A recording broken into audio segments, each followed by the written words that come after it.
one or more category-specific exclusion. It's essential for understanding grammar and sentences structure.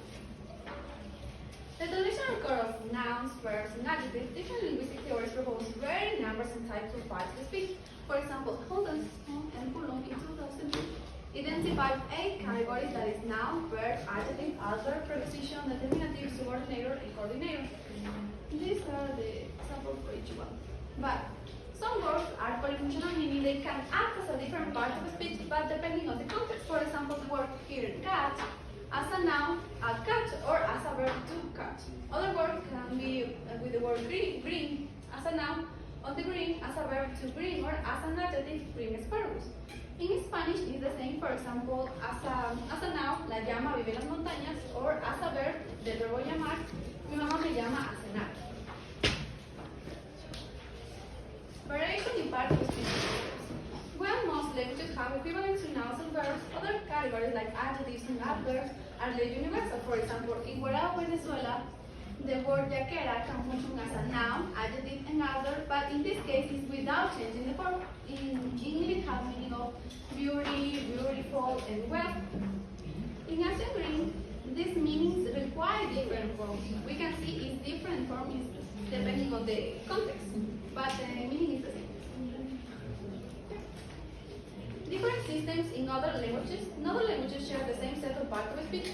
For example, Quechua has suffix for tense and mood but lacks separating adverbs. Hawaiian uses particle for tense and aspect. Swahili uses special cases for noun classes that after verbs and adjectives. And Inuit uses qualitative structure and combine many ideas into a single word.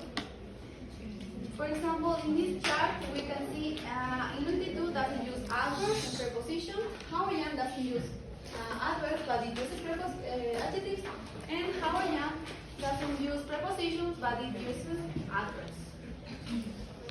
How are part of speech delineated? Languages define how they divide words into parts of speech, but when studying languages without this tradition or looking English as object only, design these categories becomes tricky. For example, 1958 divides noun, verbs, and adjectives into 7 type-based usage. For example, the cat sleeps as a noun, as an adjective, she is happy, as a verb, they room fun, or as a noun plus adjective, it can be a good boy or the puppy good. As a noun plus verb, for example, the cook is here or we cook dinner, or as a noun plus verb, as a verb, clean the room, or as an adjective, a clean shoe. And as a noun plus adjective plus verb, the open or an open window or an open the door. Morpho-distributional criteria, in other words, how to find part of speech. All languages like Latin and Greek use special endings on words to show they were nouns or verbs. For example, in Old English, the word hunt as a verb, changing endings for different persons. For example, here, hunt, hunts, or hunting, meaning that is third person or in past. But in modern English, it's different because we don't have many special endings now. Some adjectives don't have comparative form, like total, future. But we can understand part of speech by looking at the words appearing in sentences. These are called distributional tests. For example, in these sentences, they have no, in this case, only nouns fit here. For example, book, notebook are correct. Semantic criteria for part of speech. These classify words into part of speech based on their meanings and roles in sentences. For example, with verbs like run, believe, or nouns, for example, dog, freedom.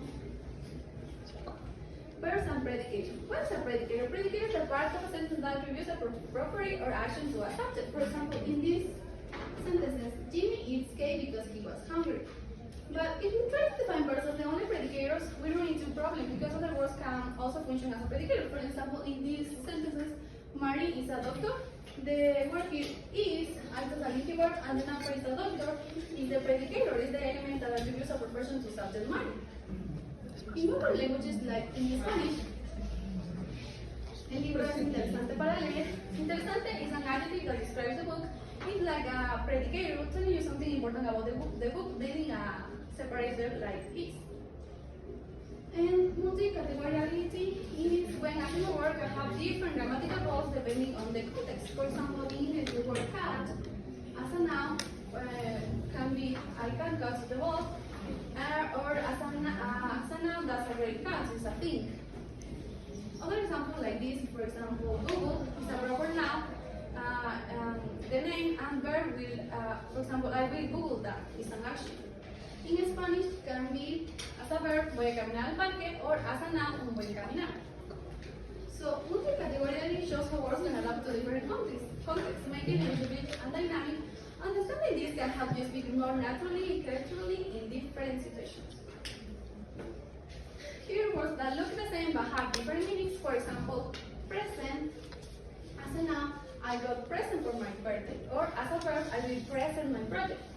In Spanish, for example, as a noun, me senté en una silla. O as a verb, ella se sienta, el verbo sentarse en una silla. O otro ejemplo como este es, como sustantivo, el corte fue profundo. O como verbo, ella corta el papel. So, grammatical categories in sports function is like understanding the roles in a play. Words like actors, they can play different parts depending on the sentences. For example, with nouns, the whole word in a sentence, these have specific countable nouns. For example, these things you can count. For example, here, a cat is on the room. The word cat is a specific thing, it's just one cat. And with plural nouns, it's different because it's talking about all things in the world. For example, cats are friendly. The word cats means all cats, not just one. And non-referential and countable nouns is things you can count separately. For example, we like our food. The word here, cat food, isn't a single thing because it's a type of food.